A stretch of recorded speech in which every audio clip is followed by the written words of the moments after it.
Dans cette conclusion numéro 5, nous allons répondre à 4 questions. Quelle propriété permet d'identifier un élément métallique?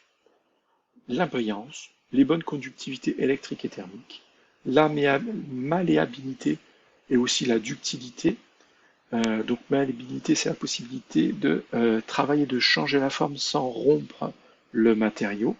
Et la ductilité, c'est la possibilité de l'allonger, d'allonger le matériau, de l'étirer. Et une température de fusion élevée sont des propriétés que l'on retrouve chez la plupart des métaux. Donc les métaux, il existe des éléments métalliques, il en existe un très grand nombre. Là, ce sont ceux qui sont en rouge. On pourrait exclure ici l'hydrogène quand même. Donc on a un très grand nombre d'éléments métalliques. Et du coup, on va trouver des exceptions, comme le mercure. Le mercure est un métal qui est liquide à température ambiante. Donc il y a une température de fusion basse, très basse. Donc c'est une petite exception. Par contre, le mercure va quand même avoir une bonne conductivité thermique et électrique. Il va y avoir une brillance, donc il va avoir quand même les autres propriétés. Donc voilà pourquoi je dis qu'on va retrouver ces propriétés chez la plupart des matériaux. On ne va pas parler de malléabilité et de ductilité pour un matériau qui est liquide à température ambiante. Donc parce qu'on réserve ces propriétés pour l'étude des solides. Ensuite, comment expliquer les propriétés particulières des métaux? Eh bien, elles sont toutes explicables, l'ensemble des propriétés des métaux sont explicables par l'existence de la liaison métallique.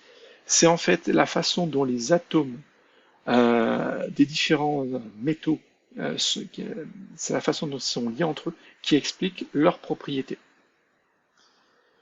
Qu'est-ce qu'une liaison métallique? Et donner l'ordre de grandeur de sa longueur.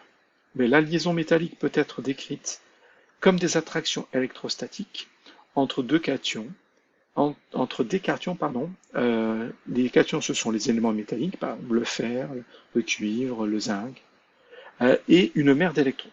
Et ce sont des électrons libres qui sont issus des éléments métalliques. Ça veut dire quoi? Ça veut dire qu'en fait, quand je décris une liaison métallique avec du fer, si j'ai des atomes de fer qui sont les uns à côté des autres, je vais oublier le fait que le fer est sous forme d'atomes. Tout se passe comme si chaque atome de fer avait perdu quelques électrons, un ou deux électrons, et s'était transformé en cation, c'est-à-dire en ion positif. Et que ces électrons qui étaient perdus n'étaient pas tout à fait perdus, c'est-à-dire ils étaient libres, ils pouvaient se déplacer d'un atome à l'autre, ou plus précisément d'un cation à l'autre. Et du coup, ça va permettre de rapprocher, d'éloigner les cations les uns des autres, donc d'apporter toutes les propriétés de malléabilité, de ductilité.